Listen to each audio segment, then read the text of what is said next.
Assalamualaikum warahmatullahi wabarakatuh.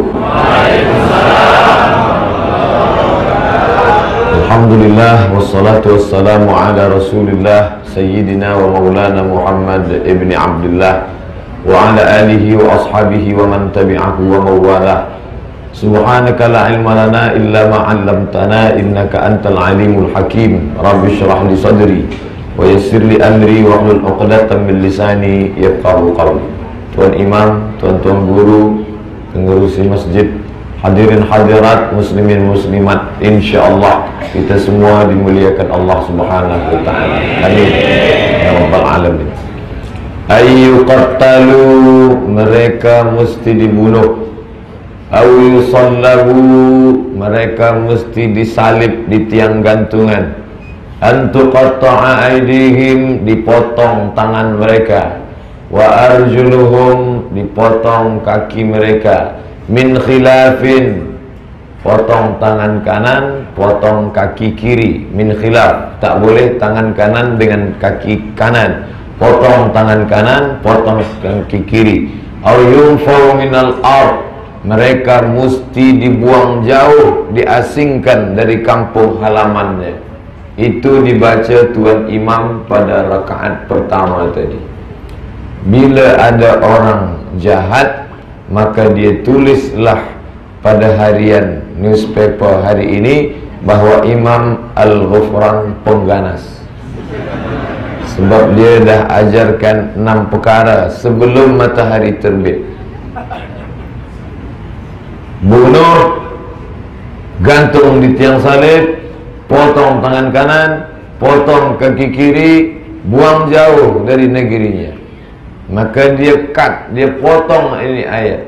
Inilah berbahayanya kalau orang tukang khitan, tukang sunat memahami ayat Al-Quran. Ini Islam seperti puzzle. Bila kita ambil setengah-setengah, dia menimbulkan fitnah. Maka Islam dikatakan sebagai agama pengganas, Islam sebagai terorisme. Sebab apa? Sebab orang tidak fahami Islam secara sempurna. Kita pula yang mengaku cintakan Islam pun tak juga boleh jelaskan Islam. Bila ada orang bertanya, betulkah agama kamu itu pengganas? Kamu ejek saya ya? Kita pula jawab dengan marah. Marah tak menyelesaikan masalah. Kalaulah marah menyelesaikan masalah, kita tak perlu belajar jauh-jauh ke Azhar. Marah-marah saja, selesai masalah. Subuh ini muncul masalah. Yang disediakan 300 orang, yang datang 1000 orang. Takkan kita nak marah? Pengerusi masjid tak marah, hanya bagi himbauan sahaja. Ada restoran-restoran dekat daripada masjid. Sebab kalau kita marah, maka tak menyelesaikan masalah. Nah, bagaimana Islam dituduh, digambarkan tangan kanan Nabi memegang Al-Quran, tangan kiri memegang pedang yang panjang. Sesiapa yang tak nak masuk Islam, maka pancung kepala dia. Islam agama perang. Maka fahami dengan baik. Ya ayyuhalladzina amanu, hai orang beriman, udkhulu fis-silmi, masuklah ke dalam Islam kafah, sempurna. Tengok, fahami dengan baik. Apa ayat yang dibaca Tuan Imam rakaat pertama tadi? Alladzinu yuharibunallah, orang yang memerangi Allah, wa rasulahu, memerangi Rasulullah, perompak, pembunuh, perusak, memerangi agama Allah.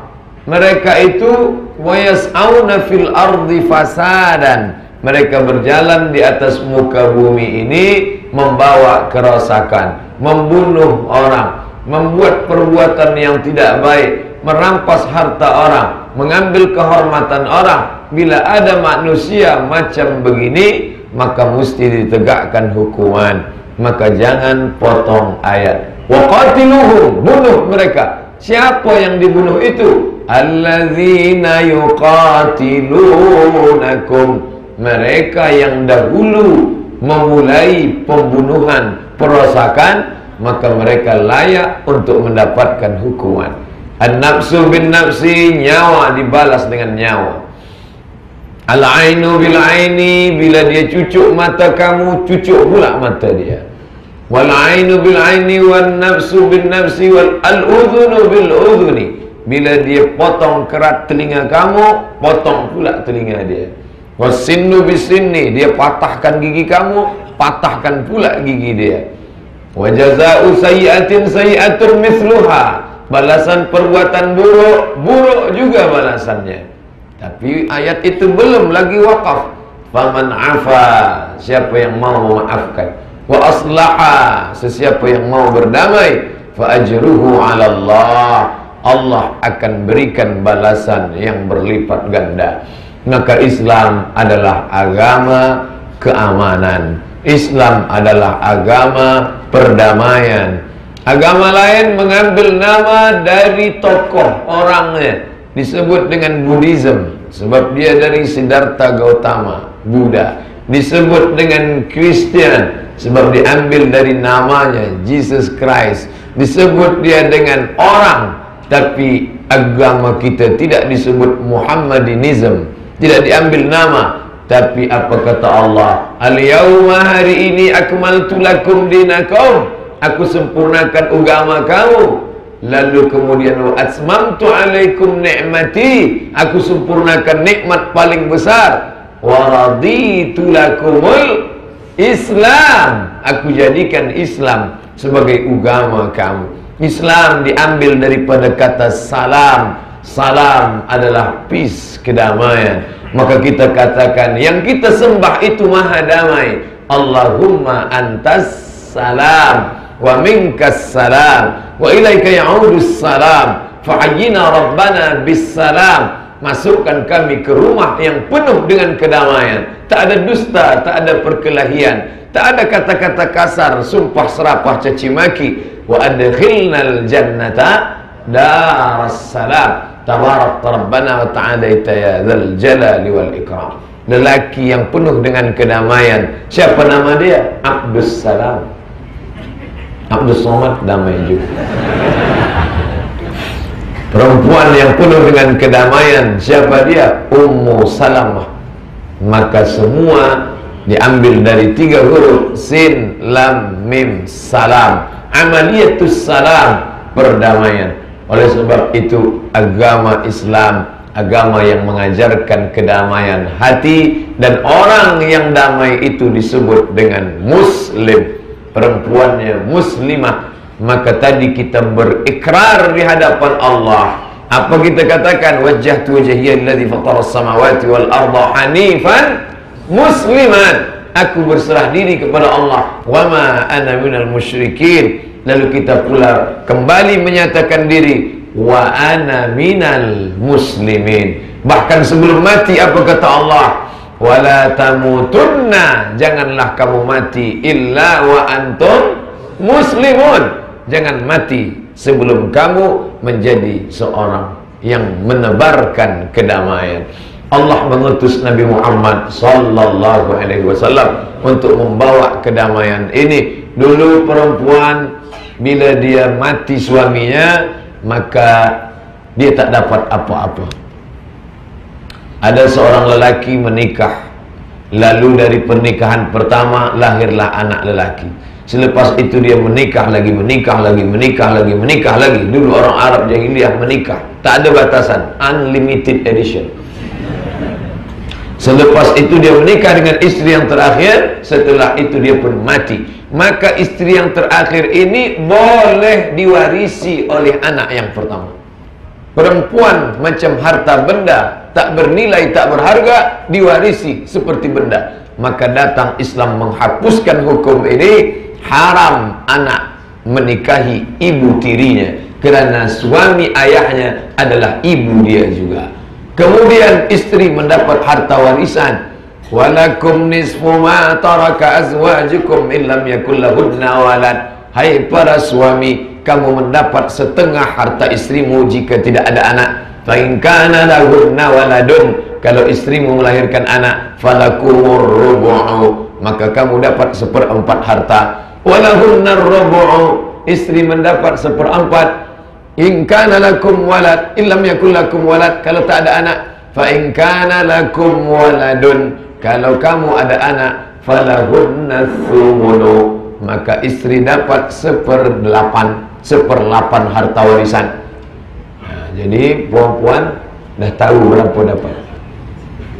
Lelaki mendapat, perempuan pun mendapat. Mengapa lelaki lebih banyak? Sebab lelaki menanggung nafkah, sebab laki-laki menanggung pernikahan, sebab laki-laki menanggung adiknya, kakaknya, abangnya, keluarganya. Ar-rijal, lelaki, qawwamun 'alan nisa, menjadi pembimbing, pelurus, pembina bagi para perempuan.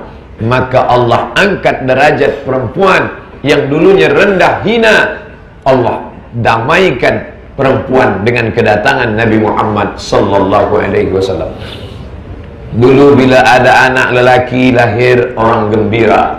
Tapi bila dia beri kabar berita anak engkau perempuan, maka wajah dia muswaddaw wa huwa kazim, menghitam, merah, hitam, kerana menahan amarah. Mengapa anakku perempuan? Maka Nabi memberikan kabar gembira bagi anak perempuan. Man ala thalatha banatin, siapa yang membesarkan 3 anak perempuan, fa addabahunna, dia didik dengan baik, wa zawwajahunna, dia nikahkan dengan orang baik-baik, wa ahsana ilaihinna, dia buat baik sampai mati, falahul jannah, surga baginya. 3 anak perempuan. Datang seorang sahabat, ya Rasulullah, aku cuma ada 2 anak perempuan, apakah aku dapat kebaikan juga? Yang 2 pun dapat juga yang sama. Itu tawaran terakhir, 2. Adapun yang 1, tambahlah 1 lagi.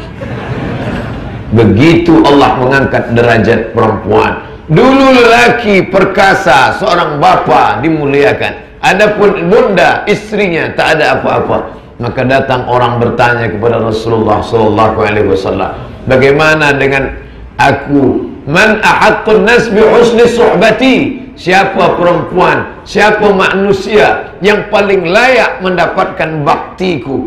Maka Nabi menjawab, ummuka, ibumu.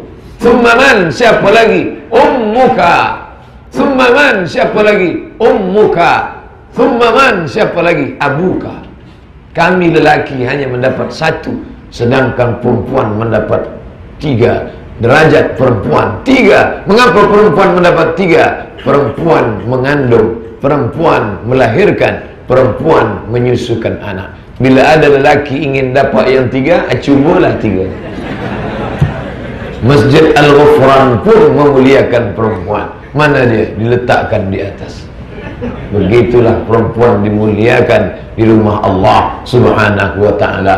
Oleh sebab itu, bila ada orang mengatakan Islam ini diskriminatif, Islam ini merendahkan harkat martabat perempuan, maka dia tidak fahami dengan baik. Ya Rasulullah, izinkan aku ikut jihad mati syahid, sebab aku ingin merasakan sakaratul maut. Allahumma hawin alaina fi sakaratul maut, ringankan waktu sakaratul maut. Tapi orang yang mati syahid seperti cubitan pada kulit yang tipis. Lalu kemudian dia tidak merasakan azab kubur. Kita bolak-balik mengatakan Allahumma inni a'udzubika min azabi jahannam wa min azabil qabri. Dia tidak merasakan hisab. Kita meminta kepada Allah wal afwa indal hisab. Tidak merasakan sakaratul maut, tidak merasakan azab kubur, tidak merasakan hisab. Aku ingin mati syahid. Nabi bertanya, alaka min ummin, apakah bundamu, ibumu masih hidup? Dia menjawab, na'am, ya. Nabi berkata, ilzam rijlaiha fasammal jannah. Kau jaga dia, kau jaga tapak kakinya, kau dapati surga di sana. Yang dulu sebelumnya lelaki yang berkuasa, maka datanglah Islam mengangkat perempuan, mengangkat kehormatan anak, mengangkat kehormatan ibu. Maka derajat laki perempuan, al-mu'minun wal mu'minat, al-mu'minun wal mu'minat ba'duhum awliya'u ba'd, mereka saling tolong menolong. Ya'muruna bil ma'ruf, mengajak berbuat baik, wa yanhauna 'anil munkar, dan dia juga melarang orang berbuat mungkar. Sama derajat kita. Man amila salihan, sesiapa yang beramal soleh, min zakarin, laki-laki, au unsa perempuan, falanuhyiyannahu hayatan thayyibah, maka kami akan memberikan kepada mereka kehidupan yang baik-baik. Mudah-mudahan kita semua muslimin muslimat, lelaki dan perempuan, sama-sama menjadi hamba Allah Subhanahu wa taala. Bukan menjadi hamba harta, bukan menjadi hamba kuasa, bukan menjadi hamba manusia, tapi benar-benar abdullah, hamba Allah, menghambakan dirinya, hidupnya untuk menolong agama Allah Subhanahu wa taala. Ini terkait dengan lelaki dan perempuan. Bagaimana dengan non-muslim yang bukan Islam? Apakah Nabi mengatakan dia tidak Islam, cabut pedangmu, pancung kepalanya, bakar rumahnya, ambil istrinya? Ada Nabi mengajarkan itu? Tidak ada. Nabi melepas pasukan menuju Mu'tah. Ada satu kawasan bernama Mu'tah. Nabi tidak ikut. Kalau Nabi ikut namanya Ghazwah. Kalau Nabi tak ikut namanya Sariyah. Ghazautu ma'an Nabi, Nabi ikut. Tapi ini Nabi tak ikut. Nabi melepas pasukan tentera menuju Mu'tah. Apa kata Nabi? Satajiduna rijalan fis sawami'. Kalian akan berjumpa dengan para lelaki yang berada di sawami', tempat ibadah Kristian. La ta'ridu lahum, jangan ganggu para pendeta, jangan ganggu orang-orang agama walaupun dia tak seakidah dengan kamu. La taqtulu sabiyan murdi'a, jangan bunuh budak kecil, anak kecil yang sedang menyusui. Wala syaikhan faniya, jangan bunuh orang tua renta yang tak ada tenaga. La taqta'unna syajaratan, jangan potong pokok kayu. La taqiranna nakhlan, jangan cabut pokok korma karena makanan pokok mereka. La tahdimu buyutan, jangan hancurkan rumah. Padahal masa itu bila orang berperang, hancurkan rumahnya, bakar kebunnya, cabut kormanya, binasakan, ratakan dengan tanah. Yang lelaki jadikan budak hamba sahaya, yang perempuan rampas kehormatannya. Tapi Nabi SAW mengajarkan kedamaian. Wa ma arsalnaka illa rahmatan lil alamin. Allah tak mengatakan aku utus engkau rahmatan lil mu'minin, tidak. Aku utus engkau rahmatan lil muslimin, bukan. Tapi dia katakan wa ma arsalnaka illa rahmatan linnas kafatan. Semua manusia mendapat rahmat dengan kedatangan Muhammad sallallahu alaihi wasallam.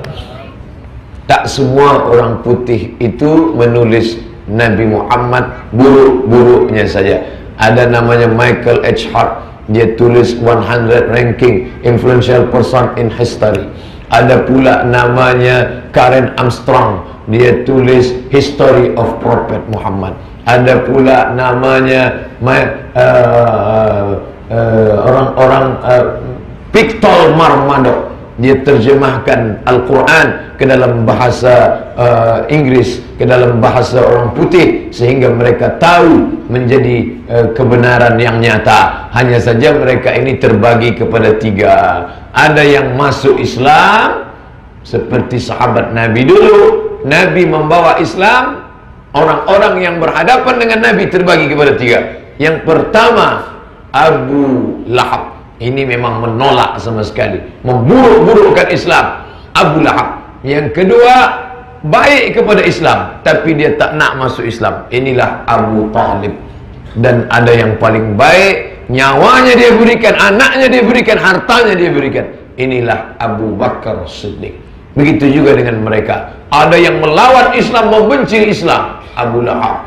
Ada yang bersetuju dengan Islam, tapi tak nak masuk Islam, Abu Talib.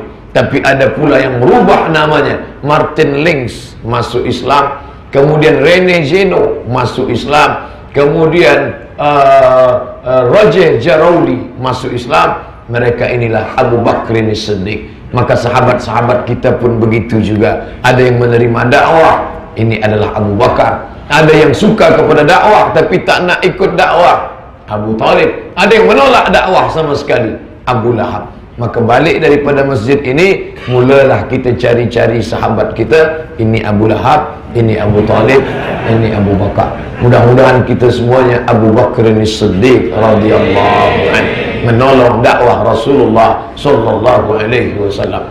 Al-ibadatu fil haraji, orang yang tetap istiqamah beribadah, menebarkan agama Islam fil haraji, pada masa zaman banyak fitnah, fitnah Daesh, fitnah ISIS, fitnah bermacam-macam, maka dia tetap istiqamah. Kahijratin ilayya, seperti orang-orang yang berhijrah bersama Rasulullah sallallahu alaihi wasallam.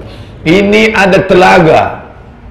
Siapa yang minum di telaga ini, la yazma'u fiha abada, dia tidak akan haus untuk selamanya. Lalu sahabat bertanya, kamikah itu ya Rasulullah? La, antum ashabi.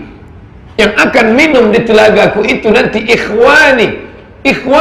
Kamikah itu? La, antum ashabi. Kamu adalah sahabat-sahabatku. Abu Bakar As-Siddiq sahabatku, Umar ibn Khattab sahabatku, Utsman ibn Affan sahabatku, Talha Zubair sahabatku, Sayyidina Ali bin Abi Thalib sahabatku. Yang akan minum di situ nanti adalah ikhwani, saudara-saudaraku. Siapa itu ya Rasulullah? Allazina ja'u ba'di, mereka yang datang sesudah aku, amanu bi, mereka percaya kepada aku, walam yarawni, padahal mereka tak pernah melihat aku. Mudah-mudahan kita termasuk dalam golongan itu. Kita tak pernah melihat dia, kita rindukan dia bukan main. Menetes air mata berada di hadapan makamnya, mengucapkan meleleh air mata, assalamualaikum ya Rasulullah, assalamualaikum ya Habiballah, assalamualaikum ya Safwatullah, assalamualaikum ya khairah khalqillah. Tetap juga tak berjumpa dengan dia, tapi hati serasa puas. Datang orang bagi message kat saya, Ustaz Somad, ya, malam tadi saya berdoa ingin jumpa Rasulullah. Alhamdulillah, nampak Ustaz Somad. Lain yang dipinta, lain yang datang, tapi jadilah. Tak ada akar, tak ada rotan, akar pun jadi. Apa maknanya? Bahawa begitu rindunya kita kepada dia, kalau sayang kepada dia, bela agamanya ini. Anak-anak kita kirim belajar ke Al-Azhar University, ke Darul Mustafa Hadramaut Tarim Yaman, kirim ke Fakulti Syariah University Dimashq University. Untuk apa? Mereka lah yang akan menolong agama Allah ini dengan ilmunya. Anak saya tak ada kemampuan dalam hal ini, maka kita bagi kesempatan lain. Dia punya harta benda, dia sekolahkan anak yatim, dia buka college agama Islam, dia akan tolong. Yang pandai menulis, menulislah supaya orang di masa akan datang tahu bahwa engkau pernah hidup di masa lalu. Kita tak tahu anak Imam Syafi'i siapa sahaja namanya, kita tak tahu di mana rumah Imam Syafi'i, tapi sampai hari ini kita tahu ada kitab bernama yang ditulis oleh murid Imam Syafi'i, Al-Muzani, Al-Rabi, Al-Muradi, Al-Buaiti, murid-murid yang beruntung Imam Syafi'i. Ada imam yang lain ilmunya hebat. Kana Laits ibnu Sa'ad afqah min Malik. Imam Laits lebih faqih, lebih alim daripada Imam Malik. Tapi yang masyhur Imam Malik bin Anas Maliki. Imam Laits orang tak kenal. Sebab apa? Murid-muridnya tidak menulis. Alhamdulillah, murid-murid Abdul Somad menulis. Tak ada pun tulis. Sekarang tulis bentuk lain. Apple menulis, Samsung menulis, Sony menulis. Kita tinggal rakamkan saja, like and share, maka akan menjadi dakwah rahmatan lil alamin. Tapi Abdul Somad ni bagi tazkirah bahasa Melayu, orang putih tak boleh faham. Maka datanglah pelajar-pelajar daripada Malaysia, dia buatkan terjemah ke dalam bahasa orang putih. Maka Donald Trump pun tonton. Oh, inilah ustaz yang bagi tazkirah di Masjid Al-Ghufran. Dia bela Islam, maka dia panggil CIA, come here, kill him. Allah akan selamatkan manusia dengan dakwah, maka berdakwahlah. Manusia yang paling rugi bukan manusia yang miskin. Manusia yang rugi bukan manusia yang susah. Manusia yang rugi bukan yang sakit di hospital. Manusia yang rugi adalah pernah hidup di atas dunia, pernah makan, minum, beranak, beristri, pernah nyata hidupnya di dunia, tapi tak pernah dipakai menolong agama Allah Subhanahu wa ta'ala. Kalau kau boleh tolong agama Allah dengan suaramu, tolong. Kau tolong dengan agama Allah dengan tanganmu, tolong. Kau tolong agama Allah dengan hartamu. Alladzina yujahiduna fi sabilillah, orang-orang yang berjihad di jalan Allah, bi amwalihim, harta, wa anfusihim, nyawa. Mengapa lebih dulu harta daripada nyawa? Karena orang lebih sayang harta daripada nyawa. Betul? Lebih sayang harta. Mana? Datang kebakaran, api bergejolak, datang orang nak tolong dia, dia tetap juga mencari surat tanah, mencari cincin gelang emas. Nyawa Tuhan terancam. Nyawa tak apa, asal jangan hilang yang ini. Itu menunjukkan orang lebih sayang harta daripada nyawa. Maka kalau kau sayang kepada agama Allah, tolong dengan hartamu. Bantulah masjid tegak berdiri dengan bangunan yang kokoh dan kuat, Masjid Al-Ghufran, kerana ada orang yang mewakafkan tanahnya. Sampai hari ini kita bagi tazkirah kajian, mengalir pahala walaupun orangnya sudah mati dimakan cacing tanah. Mengapa? Idza matal insan, manusia mati, inqata'a, putus. Hadis riwayat Imam Muslim. Maka yang tetap mengalir diantaranya adalah sadaqatun jariyah. Maka kita tolong agama Allah, tampakkan bahwa agama ini bukanlah agama yang ingin mengajak orang pada permusuhan, bunuh, bakar. Nabi SAW sampai ke kota Al-Madinah Al-Munawwarah. Di sana bukan Muslim semua. Ada Yahudi Bani Nadir, ada Yahudi Bani Quraizah, ada Yahudi Bani Qainuqa, ada Yahudi Khaybar. Apakah Nabi mengatakan, hai orang Islam itu musuh kita semua? Tidak. Maka Nabi kumpulkan mereka,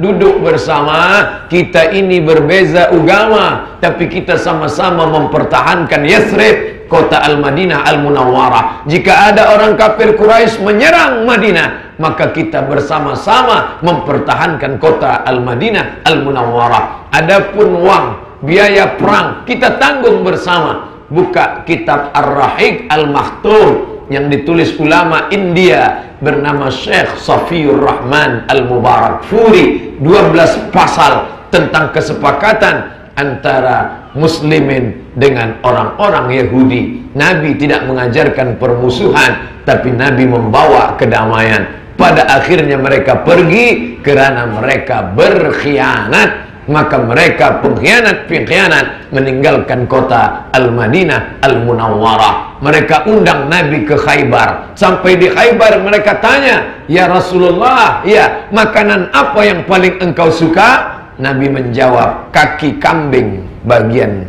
depan, bagian hadapan. Mereka bagi kepada Nabi, makanlah ya Rasulullah. Ternyata mereka bertanya kerana ingin menanamkan racun sebanyak-banyaknya ke dalam makanan Rasulullah sallallahu alaihi wasallam. Sahabat yang duduk di dekat Nabi memakan daging itu langsung meninggal dunia. Nabi sallallahu alaihi wasallam datang Jibril membagi tahu, muntahkan ya Muhammad. Nabi mengeluarkannya, walaupun ada setetes dua tetes racun itu masuk ke dalam mulut Nabi Muhammad sallallahu alaihi wasallam. Apakah Nabi membalas hukuman mati? Tidak. Nabi memaafkannya. Itu pada tahun Khaybar, tahun yang mencekam. Nabi tidak membalas dengan kematian. Padahal kalau dia mau balas, dia boleh pancung kepala orang yang meracun dia, karena nyawa dibalas dengan nyawa. Tapi Nabi memaafkan. Pada tahun ketiga terjadi perang yang sangat mengerikan. Itulah yang disebut dengan perang Uhud. Bukit Uhud menjadi saksi. Sayyidina Hamzah bin Abdul Muttalib meninggal dunia. Muthilat bihi, telinganya digunting, hidungnya dipotong, jubahnya koyak, jantungnya hilang, dikunyah oleh Hindun karena dia dendam kesumat. Tahun kedua perang Badar, muslimin menang. Dia bernazar, nanti kalau sampai masanya, aku akan kunyah jantung Hamzah paman Rasulullah sallallahu alaihi wasallam. Akhirnya apa yang terjadi? Nabi melihat jenazah itu dalam keadaan kesedihan yang panjang. Tahun ketiga, hari berganti, musim berubah. Masuk tahun keempat, masuk tahun kelima, masuk tahun keenam, masuk tahun ketujuh, masuk tahun ke-8. Di tahun ke-8 maka berbalik. Nabi yang dulu lemah, tak ada apa-apa, sekarang dia menjadi yang paling kuat. Dia bawa 10.000 pasukan, 3 kali lipat dari dulu pasukan yang dibawa oleh Abu Sufyan ketika menyerang Nabi SAW. Sekarang dengan 10.000 pasukan, tombak, panah, pedang, dia datang menuju kota Makkah Al-Mukarramah dengan panglima perang bernama Sa'ad bin Ubadah. Sa'ad cabut pedangnya. Lalu apa kata Sa'ad? Hadza yaumul malhamah. Ini hari balas dendam. 5 tahun yang lampau kalian potong telinga Hamzah, kalian gunting hidung Hamzah, kalian cucuk dengan paku, kalian jadikan buah rantai. Hari ini kami datang, kami akan potong telinga kalian sebagaimana dulu kalian melakukan itu kepada kami. Hadza yaumul malhamah. Ini hari balas dendam. Nabi memanggil Sa'ad. Ta'al Sa'ad. Apa yang kau katakan Sa'ad? Hadza yaumul malhamah. Ini hari balas dendam. La ya Sa'ad.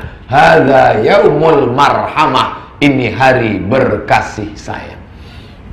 Saya ketika membaca ini, saya tak suka dengan Nabi dulu waktu muda masih lagi.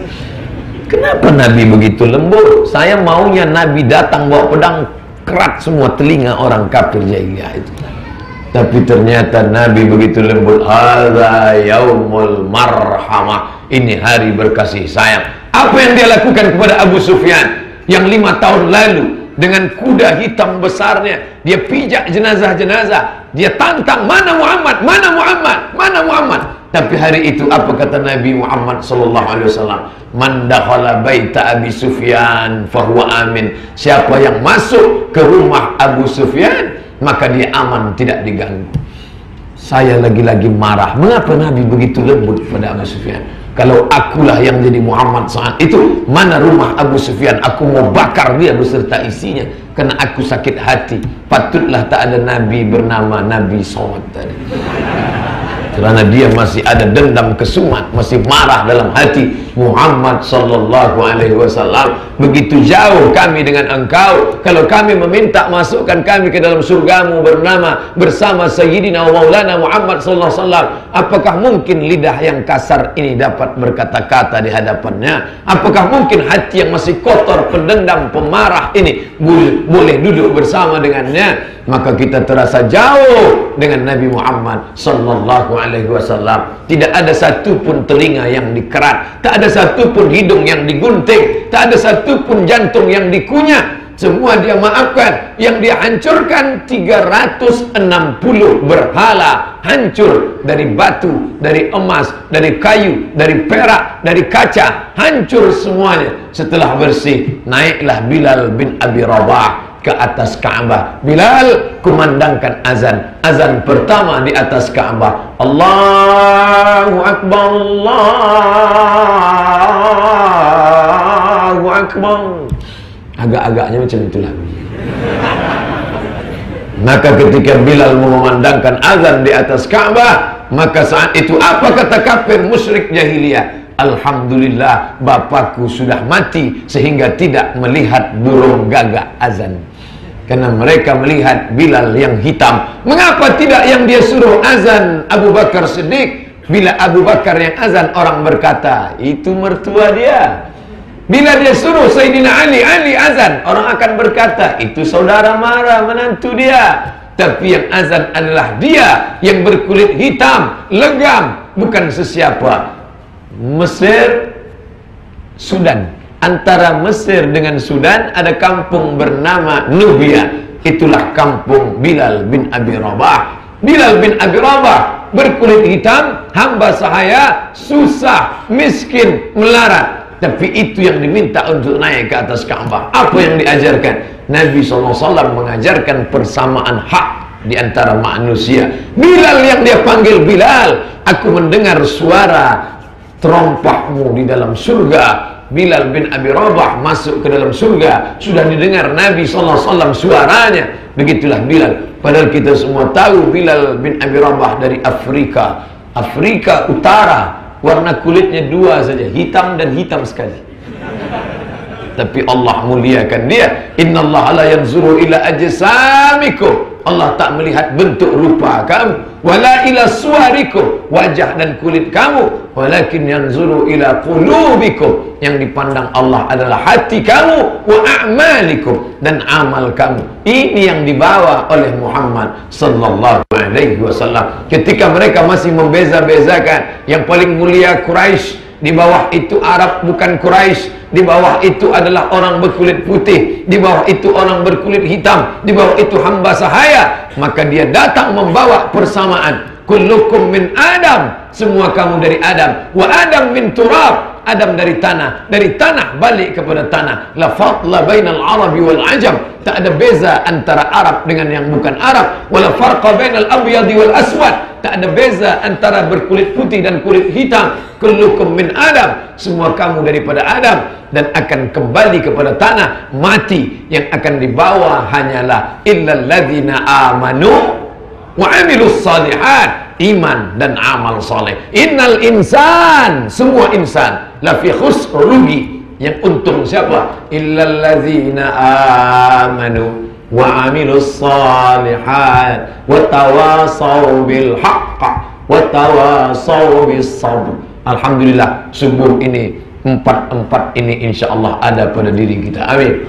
Alladzina amanu, kita beriman, bersaksi asyhadu an la ilaha illallah, wa amilus salihat, kita semuanya beramal saleh, berwudu, mandi, masuk ke masjid, tahiyatul masjid, menyambut azan, qabliyah subuh, salat subuh, selfie, amal soleh juga.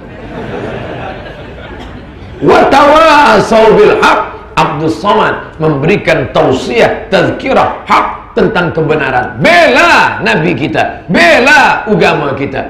Wa tawasaw bis sabr, tapi kita mesti sabar, sabar dalam beribadah, sabar dalam menahan diri perbuatan maksiat, sabar ketika ujian datang. Alladzina idza asabathum musibah, ketika musibah itu datang, qalu, mereka berkata, inna lillahi wa inna ilaihi raji'un. Selepas azan Bilal, Nabi pun bertanya kepada mereka, ya ahla Makkah, hai penduduk Makkah, ma tarawna anni fa'ilun bikum, menurut kamu apa yang akan aku lakukan sekarang? Dulu kalian gunting telinga pamanku Hamzah, dulu kalian potong hidung pakcikku Hamzah, hari ini aku datang, apa yang kalian lakukan? Saat itu bergetar bibir kafir Quraisy, pucat wajah mereka. Apa kata mereka?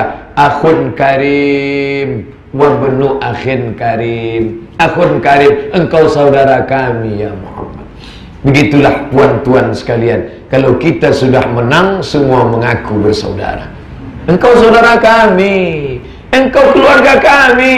Kalau kau tak saudara kami, ayahmu saudara kami, datukmu saudara kami, engkau saudara kami. Nabi tersenyum. Apa kata Nabi? Idhabu, idhabu, pergilah kamu semua. Wa antum tulaqa, kamu bebas sebebas-bebasnya. Tak ada satupun yang dihukum. Saat itulah turun ayat, idza jaa nasrullahi wal fath, ketika datang pertolongan Allah dan kemenangan. Wa ra'aitan nasa yadkhuluna fi dinillah afwaja, kau pandang mereka ya Muhammad masuk ke dalam agama Islam, bukan satu, bukan dua, bukan lima, bukan 10, afwaja, berbondong-bondong mereka masuk Islam. Itu tahun ke-8. Tahun ke-9 disebut dengan Amul Wufud. Setiap suku-suku, kabilah-kabilah mengutus wufud, utusan, masuk Islam, masuk Islam, masuk Islam. Tahun ke-10 Haji Wada. Tahun ke-11 Inna lillahi wa inna ilaihi raji'un. 8 Fathu Makkah, pembebasan Makkah. 9 semua bersyahadat masuk Islam. 10 Haji Wada. Tegaklah Nabi di padang Arafah menyampaikan pesan-pesan dakwah bahwa kita ini akan mati menghadap Allah. Pakaian yang besar tidak akan dibawa mati. Umur yang panjang hanya akan menjadi tanya jawab. Apakah kau pakai untuk amal saleh? Harta yang banyak tidak dibawa. Maka saat di padang Arafah seperti di padang mahsyar, hilangkan keangkuhan, buang jauh kesombongan. sehelai di bawah, sehelai di atas, pakaian kematian. Maka orang yang sudah melaksanakan ibadah haji, maka dia tak pandang ini Afrika, ini Europe, ini Melayu, ini bukan. Semuanya sama di hadapan Allah. Yang akan menolong hanyalah rasa takut kepada Allah. Inna akramakum indallah, yang paling mulia di sisi Allah, atqakum, yang paling takut kepada Allah subhanahu wa ta'ala. Pukul 7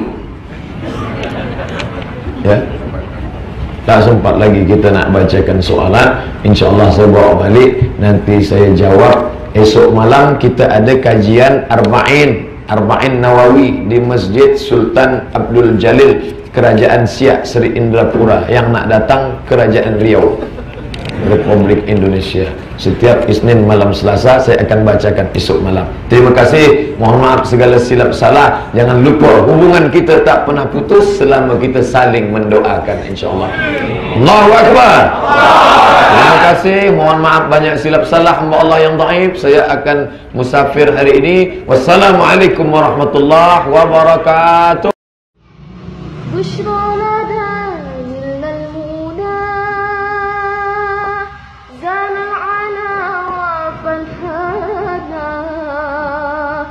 بشرى لنا نلنا المنى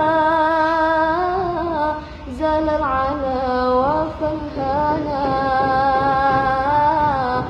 زال العلا وفلهانا